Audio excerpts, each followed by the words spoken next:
వి gold trusted gold buyers తాకట్టులో ఉన్న బంగారాన్ని విడిపించి ఈ రోజు ఉన్న మార్కెట్ ధరకే కొనబడును. మరిన్ని వివరాలకు సంప్రదించండి 7710772020. పలు అభివృద్ధి కార్యక్రమాలకు మంత్రులు ఇనాగ్రేషన్ చేసిన పరిస్థితి. అనంతరం ఈ ప్రధానంగా అటు హాస్పిటల్ కావచ్చు, అదేవిధంగా కాలేజ్ కావచ్చు, జూనియర్ కాలేజ్ కావచ్చు. ఒకసారి మనతో పాటు మంత్రి గారు కూడా ఉన్నారు. ఒకసారి మంత్రి గారితో మాట్లాడించే ప్రయత్నం చేద్దాం. అసలు దీని మీద అన్న చెప్పండి అన్న, ఏంటి పరిస్థితి? మన అభివృద్ధి కార్యక్రమాలకు శంకుస్థాపన చేసి ఎట్లుంది? అభివృద్ధి అనేది నిరంతర ప్రక్రియ. ఇప్పుడే చూసిన మీరు ఒక కార్పొరేట్ స్థాయికి ధీటుగా 30 పడకల ఆసుపత్రి ఇనాగ్రేషన్ జరిగింది. ఇదే స్కూల్ బిల్డింగు 10 రోజుల క్రితం కూడా దీన్ని ఇనాగ్రేషన్ చేసుకోవడం జరిగింది. ఆ పేద విద్యార్థులతో పాటు కలిసి సహపంక్తి భోజనం చేయడం జరిగింది. అట్లాగే ఇంకొక జూనియర్ కాలేజ్ దగ్గరికి వెళ్తూ ఉన్నాం. ఇవన్నీ కూడా ఈనాడు కాంగ్రెస్ ప్రభుత్వంలో సంక్షేమ అభివృద్ధి కార్యాలన్నీ కూడా ఒక్కొక్కటిగా అన్నీ కూడా ప్రజలకు అందించే కార్యక్రమం చేస్తూ ఉన్నాం. సంక్షేమం కూడా పెద్ద ఎత్తున జరుగుతూ ఉంది. రకరకాల స్కీములు అభివృద్ధి కార్యక్రమం జరుగుతూ ఉన్నది. గత 10 సంవత్సరాల కాలంలో గత ప్రభుత్వం రాష్ట్రాన్ని ఆర్థికంగా కుప్పగూల్చే పరిస్థితి తీసుకొచ్చింది. అయినా కూడా చెప్పిన మాట నిలబెట్టుకుంటూ ఇవన్నీ కూడా ఒక్కొక్కటిగా అమలు చేస్తూ ఉన్నాం. మీరేమో అభివృద్ధి అంటున్నారు, అటు ప్రతిపక్షాలు బీఆర్ఎస్ పార్టీ లాంటి ఏమో అంత విధ్వంసం జరుగుతుంది, ఎక్కడ ఏది లేదు, అంత నాటకం అంటున్నారు. ఎట్లా చూడొచ్చు అన్న, ఏంది అసలు? నా ప్రశ్నకు సమాధానం చెప్తే వాళ్ళ సమాధానంలో నా ప్రశ్న ఉంది. ఓకే, 21 మంది ముఖ్యమంత్రులు 64 సంవత్సరాలు పరిపాలన చేస్తే ఈ రాష్ట్రం పైన ఉన్న అప్పు కేవలం 75,000 కోట్ల రూపాయలు ఉన్నాయి. ఈ 75 కోట్ల రూపాయలకు సంవత్సరానికి 6,000 కోట్ల రూపాయలు వడ్డీ అసలు కంతులు కట్టేది. ఒక ముఖ్యమంత్రి కేసీఆర్ గారి పరిపాలనలో 10 సంవత్సరాల కాలంలో 75,000 కోట్ల పోయి 8 లక్షల కోట్లు అయిపోయింది. అప్పుడు సంవత్సరానికి 6,500 కోట్లు ఇన్స్టాల్మెంట్ కడతా ఉంటే ఇప్పుడు నెలకు 6,500 రూపాయలు కట్టాల్సి వస్తాం. అంటే గడిచిన ఒకటిన్నర సంవత్సర కాలంలో 1,20,00,30,000 కోట్ల రూపాయలు గత ప్రభుత్వం చేసిన అప్పులు తీర్చడం వడ్డీలకే కట్టడం జరిగింది. అంటే మళ్ళీ విధ్వంసం ఎవరు చేసినట్టు? తెలంగాణ యాజిటేషన్లో అయినా కూడా అంత విధ్వంసం జరిగినా కూడా గత స్కీమ్లు ఏవి ఎత్తేయకుండా ప్రస్తుత స్కీములు అన్నీ కూడా మనం కొనసాగించి ఏర్పాటు చేస్తున్నాం కదా. కొత్తగా ఎన్నో స్కీమ్ తీసుకొచ్చినాం కదా. అది ఈరోజు సన్న బియ్యం కావచ్చు, అట్లాగే మద్దతు ధర సన్న వడ్లకు 500 బోనస్ కావచ్చు, 22. విషయం చెప్పండి, తెలంగాణ యాజిటేషన్లో మీది కూడా కీలక పాత్ర. మీరు జైల్లో ఉన్నారు, మేము కూడా ఆ ఉద్యమంలో కీలకంగా వివరించాం. ఒక విషయం చెప్పండి, నీళ్ళ అంశంలో అన్యాయం జరిగింది తెలంగాణకు, అసెంబ్లీలో చర్చకు రావాలని నిన్న హరీష్ రావు చెప్తున్నారు.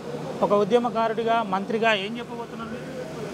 స్ట్రేట్గా గడచిన 10 సంవత్సరాల కాలంలో తెలంగాణ రాష్ట్రం వచ్చిన తర్వాత రాష్ట్ర విభజన చట్టంలో కూడా ఎన్ బ్లాక్ వాటర్ అలొకేషన్ అంటే 2 రాష్ట్రాలకు కలిపి 811 టీఎంసీ అనేది స్పష్టంగా రాష్ట్ర చట్టంలో పొందుపరిచింది. మరి అయినా కూడా వీళ్ళు 10 సంవత్సరాల కాలంలో తెలంగాణ రాష్ట్రానికి 299 టీఎంసీలు, 299 టీఎంసీలు, ఆంధ్ర ప్రాంతానికి 512 టీఎంసీలు ఇచ్చారు. ఎందుకు ఇచ్చిండ్రు 10 సంవత్సరాల్లో? ఎవడు ఏమన్నాడు? అంటే ఎవరు ఈ తాగునీటి విషయంలో ఎవరికి తాకట్టు పెట్టినట్టు?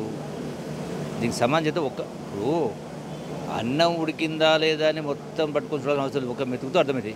ఈ ఒక్క ప్రశ్నకు సమానం చెప్తే ఎవరు చేసింది అర్థమవుతుంది కదా. అసెంబ్లీలో చర్చకు ఎందుకు కాంగ్రెస్ సిద్ధంగా లేదని అంటున్నారు. ఏమన్నా ఈ అంశంలో ముఖ్యమంత్రి అసెంబ్లీలో పలు సందర్భాల్లో ఈ అంశం పైన చర్చ జరిగింది. ఏమన్నారు మా ముఖ్యమంత్రి గారు? కేసీఆర్ గారు ప్రతిపక్ష నాయకుడిగా మీరు శాసనసభకు వచ్చి మీ సుదీర్ఘ అనుభవం కదా, వీటన్నిటిపైన కూలంకషంగా చర్చిద్దామంటే గతంలో 18 మాసాల నుంచి రాలే మీరు. ఇప్పుడు మళ్ళీ మీరైతే మీ పార్టీ నాయకులు ప్రస్తావిస్తారో మళ్ళొకసారి శాసనసభకు మనం చర్చిద్దాం రండి మీరు అంటున్నారు. సో ఆ ముఖ్యమంత్రి కేసీఆర్ గారినే మా ముఖ్యమంత్రి రేవంత్ రెడ్డి గారు శాసనసభ స్పీకర్కు మీరే రాతపూర్వకంగా ఏ తారీఖున అసెంబ్లీ పెట్టాలనో మీరు లెటర్ ఇవ్వండి అన్నాం. ముఖ్యమంత్రి వద్దు మేము సరిపోతుందని హరీష్ రావు కేటీఆర్. అది ప్రజాస్వామ్య లక్షణం కాదు కదా. మరి సరిపోకపోతే మరి ప్రతిపక్ష నాయకుడు పోతే మీకేకుండా ఆయన ఎందుకు పెట్టుకున్నాడు? సరిపోకపోతే మీరు సరిపోరనే కదా ఆయన ప్రతిపక్ష నాయకుడిగా అసెంబ్లీలో ఉంది. మీరు సరిపోతే మరి ఆయన తీసి మీకు ఇవ్వచ్చు కదా ప్రతిపక్ష నాయకుడిగా. అంటే ఇదంతా దీన్ని ద్వంద్వ విధానం అంటారు, ద్వంద్వ వైఖరి అంటారు. స్పష్టంగా చర్చించడం జరిగింది, మళ్ళీ చర్చించడానికి రెడీగా ఉండడం జరిగింది. కేసీఆర్ శాసనసభ ప్రతిపక్ష నాయకుడు ఉన్నప్పుడు ఆయన రావాలా, వచ్చి సలహాలు సూచనలు ఇవ్వాలా, అవసరం ఉంటే మా ప్రభుత్వం మాట్లాడితే దానిపైన వివరణ ఇవ్వాలా. జిల్లా ఇన్ఛార్జ్ మంత్రిగా ఉన్నారు, ఎట్లున్నది అన్న ఆదిలాబాద్ జిల్లా ఇప్పటికే అన్ని సమస్యలు? ఇది నాది ఆదిలాబాద్ జిల్లా ఇన్ఛార్జ్ వచ్చిన తర్వాత ఇది నాది 2వ పర్యటన. మన ఆదిలాబాద్ జిల్లా పైన ఇది మధ్యలోకి వచ్చినాం. 100% సమస్యలు ఏమున్నా కూడా పారదర్శక పరిపాలన అందించే కార్యక్రమం చేస్తాం. 49 జీవో కూడా అతి త్వరలోనే దాన్ని కూడా పరిష్కారం కనుగొనే కార్యక్రమం చేస్తూ ఉన్నాం. 100% ఆదివాసులను ఇబ్బంది పెట్టే సమస్య లేదు. ఇది పరిస్థితి.